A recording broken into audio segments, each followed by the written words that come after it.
বর্তমানে বাংলাদেশে পরীমনির মতো সুন্দরী নায়িকা নেই বললেই চলে। নায়িকা হিসেবে পরীমনির মধ্যে যে গ্ল্যামার্স বা সৌন্দর্য রয়েছে তা অন্য কোনো নায়িকাদের মধ্যে দেখা যায় না।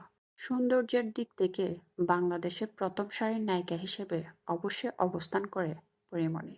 ব্যক্তিগত জীবন বাদ দিলে নায়িকা হিসেবে পরীমনি একদমই পারফেক্ট। পরীমনির মোহনীয় রূপ যে কোনো নায়িকাকে হার মানাতে বাধ্য। অন্যান্য দেশে অসংখ্য সুন্দরী বা গ্ল্যামার্স নায়িকা থাকলেও বাংলাদেশে গ্ল্যামার্স নায়িকার খুবই অভাব। সেদিক থেকে চিন্তা করতে গেলে পরীমনি আমাদের একমাত্র নায়িকা যার মধ্যে গ্ল্যামার্স ভরপুর। ব্যক্তিগত জীবনে বিতর্কিত না হলে পরীমনি একদম পারফেক্ট একটা নায়িকা হিসেবে নিজেকে বিচরণ করতে পারত বাংলাদেশের ফিল্ম ইন্ডাস্ট্রিতে। এত গ্ল্যামার্স এবং সুন্দরী হওয়া সত্ত্বেও ব্যক্তিগত জীবনে বেশি ফোকাস করার কারণে পরীমনি